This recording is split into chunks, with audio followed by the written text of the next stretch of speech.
ইয়াউমা ইয়াতি বা'দু আয়াতি রাব্বিকা লা ইয়ানফা'ু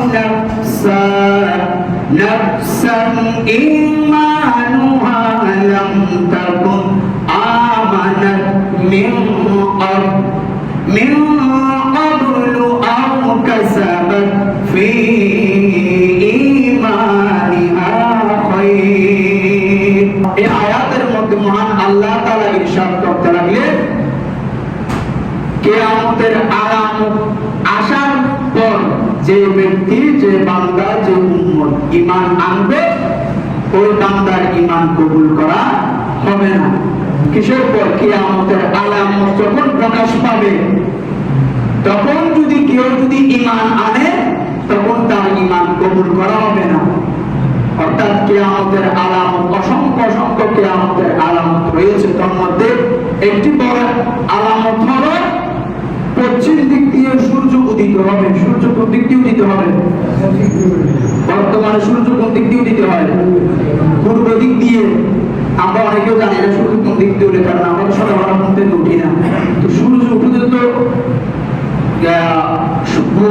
তো ভোরে আমরা ঘুমে থাকি, অনেকে জানি না যে আমরা এখন সূর্য কোন দিক দিয়ে উদিত হয়।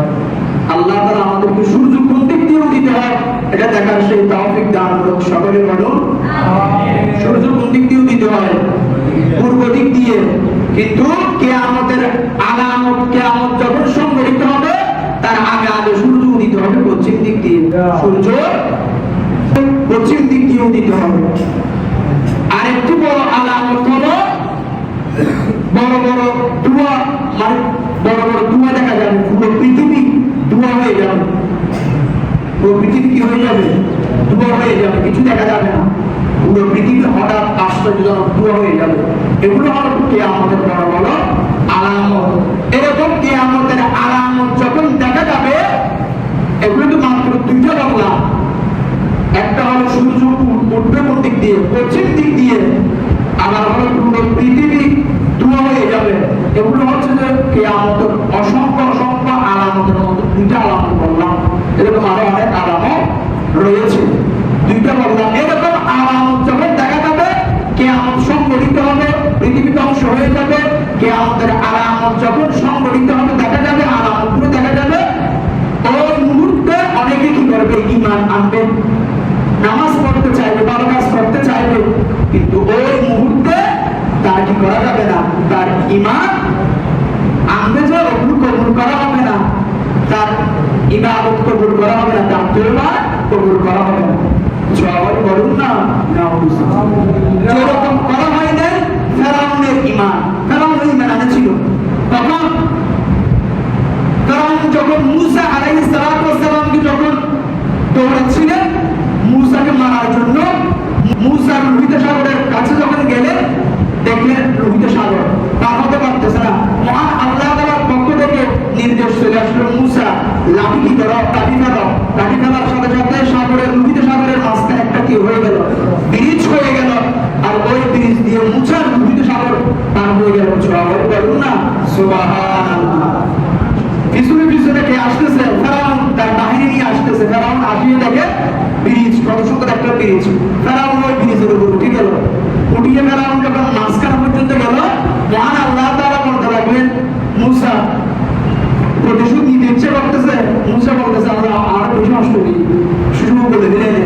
তখন মহান আল্লাহ তাআলা যখন লোহিত সাগরের মাঝখানে গেল, মহান আল্লাহ তাআলা ব্রিজ কি করে গেল?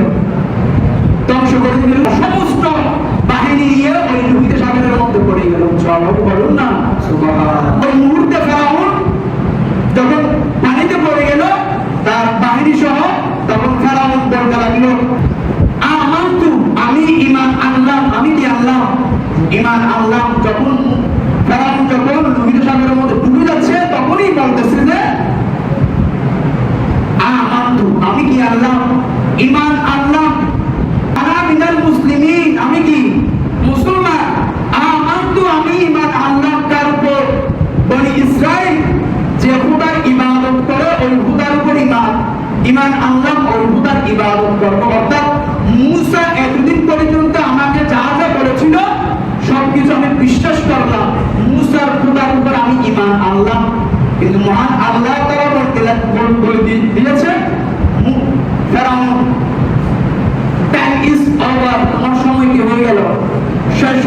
এই মুহূর্তে তারা ঈমান আনলে আর ঈমান কি হবে না, কাজ করবে না।